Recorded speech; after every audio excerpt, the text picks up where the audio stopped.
Praise the lord. దేవుని నామానికి మహిమ కలుగును గాక. మన రక్షకుడు ప్రభువైన యేసుక్రీస్తు నామంలో మీ అందరికీ నా ప్రత్యేకమైన వందనాలు.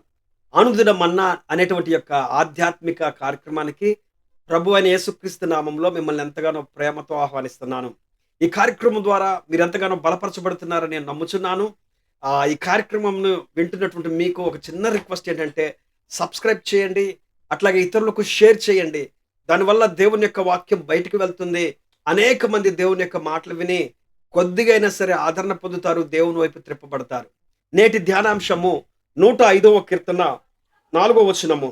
యెహోవాను వెదుకుడి, ఆయన బలమును వెదుకుడి, ఆయన సన్నిధిని నిత్యము వెదుకుడి. ఈ చదువుకున్న వాక్య భాగంలో ఇక్కడ కీర్తనకారుడు చెప్తున్నాడు, యెహోవాను వెతకండి, ఆయన బలాన్ని వెతకండి, ఆయన సన్నిధిని నిత్యము మీరు వెతకండి అని చెప్పారంటున్నాడు. నేటి దినాలలో మానవుడు చాలా చాలా వాటిని వెతుకుతున్నాడు. ఎన్నో విషయాలలో అతడు వెతుక్కుంటూ ఎన్నో విషయాలలో ముందుకు వెళ్తున్నాడు. ఏవేవో వెతుకుతున్నాడు, ఏవేవో పొందుకోవాలని చెప్పి ప్రయత్నాలు చేస్తున్నాడు.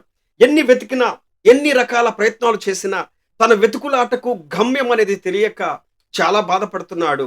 మనం వెతకవలసింది ఈ లోకంలో ఏదైనా ఉన్నదంటే దేవుణ్ణి వెతకాలి. మనము పని ఎలాగైతే వెతుకుతున్నామో, మనము కుటుంబ పోషణను ఎలాగైతే వెతుకుతున్నామో, మనం ఈ లోకంలో ఎదుగుదలను గురించి ఎలాగైతే వెతుకుతున్నామో, జ్ఞానమును మనం ఎలాగనో వెతుకుతున్నామో, దేవుణ్ణి కూడా మనము వెతకాలి. ఆయన బలమును వెతకాలి.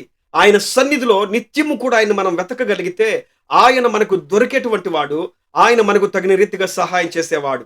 బైబిల్ గ్రంథంలో మీరు చూసినట్లయితే ఒక రోజున పస్కా పండుగ రోజున యేసు ప్రభు వారిని 12 ఏండ్ల వయసులో ఉన్నప్పుడు తల్లిదండ్రులు దేవాలయానికి తీసుకుని వెళ్ళారు. ఆ దేవాలయంలో ఆయన తల్లిదండ్రుల దగ్గర లేకుండా మారుబడిపోయాడు. ఎక్కడికి వెళ్ళిపోయాడో తెలియదు. తల్లిదండ్రులు కంగారు పడిపోతున్నారు. ఏం చేయాలో అర్థం కాని పరిస్థితుల్లో లూకా సువార్త 2వ అధ్యాయం 44వ వచనం కనుక మీరు చూస్తే ఆయన కనబడలేదని వారు కంగారు పడిపోయి నెలవారు ఇళ్లలో వెళ్ళి వెతికారు. ఒక దిన ప్రయాణం అంత దూరం పోయి వెతికారు. తెలిసిన వారి ఇళ్ళలన్నీ కూడా వెతికారు. వాళ్ళు ఏం చేయాలో అర్థం కాక చాలా ప్రయాసపడుతూ చాలా వేదన చెంది యేసును గురించి చింతిస్తూ తిరిగి వారు యెరూషలేములోనికి వచ్చి దేవాలయంలో కూర్చుని బాధపడతా ఉంటే యేసయ్య కొంతమంది ప్రజల దగ్గర దేవాలయంలో కూర్చొని శాస్త్రులతోనూ పరిసయ్యులతోనూ సద్దూకైలతోనూ తన యొక్క మాటలను పంచుకుంటూ వారి ప్రశ్నలన్నిటికీ కూడా జవాబు చెప్తూ కనబడటం చూసి ఆశ్చర్యపోయారు. చూడండి, యేసయ్యను వెతకటం కోసం ఒక రోజు ప్రయాణం అంత దూరం పోయి వెతికారు. యేసయ్యను కనుక్కోవటం కోసం ఒక నెలవారుల ఇళ్లలో, తెలిసిన వారి ఇళ్లలో వెతుకుతున్నారు.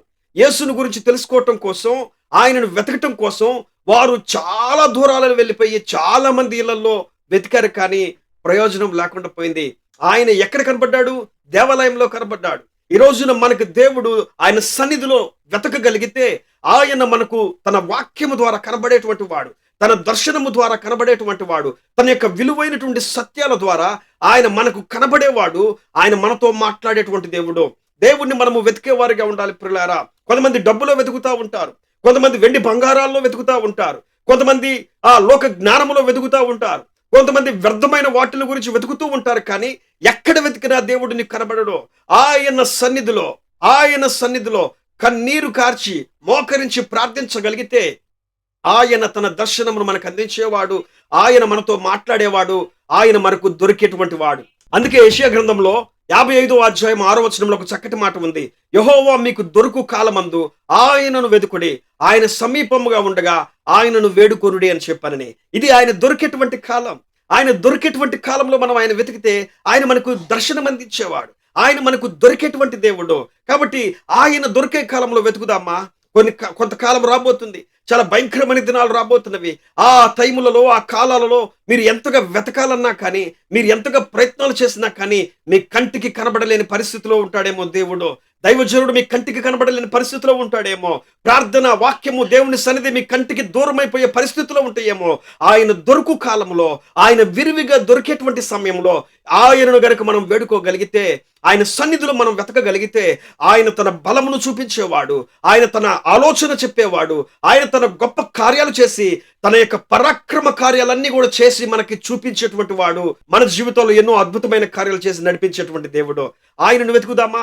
ఈ రోజున దేవుడు నువ్వు వెతకగా నీకు దొరికేటువంటి దేవుడు. ఆయన నీ జీవితంలో అద్భుతమైన కార్యాలు చేయటానికి నువ్వు వెతుకుతుండగా నీకు కనబడును గాక. జీవము కలిగినటువంటి దేవుడు, అద్భుతాలు ఆశ్చర్య కార్యాలు చేసేటువంటి దేవుడు, బలమైనటువంటి కార్యాలు నీ జీవితంలో చేయటానికి ఈ రోజునే నీ కుటుంబానికి దొరుకును గాక. ఈ రోజునే నీ జీవితంలో నూతన క్రియ ప్రారంభించును గాక. ఆమేన్. ప్రేమ కలిగిన తండ్రి, గొప్ప దేవుడా యేసయ్యా, నీ యొక్క అద్భుతమైన మాటలను ఇక్కడ ఉన్నటువంటి బిడ్డలకి అయా పంచుకుని ఉండగా నీవు వారితో మాట్లాడినందుకు వందనాలు ప్రభువా. నాయనా, వారి జీవితంలో అద్భుతాలు జరిగించండి, ఆశ్చర్య కార్యాలు జరిగించండి. నీ మేలుల కోసం ఎదురు చూస్తున్న బిడ్డలు ఉన్నారయ్యా.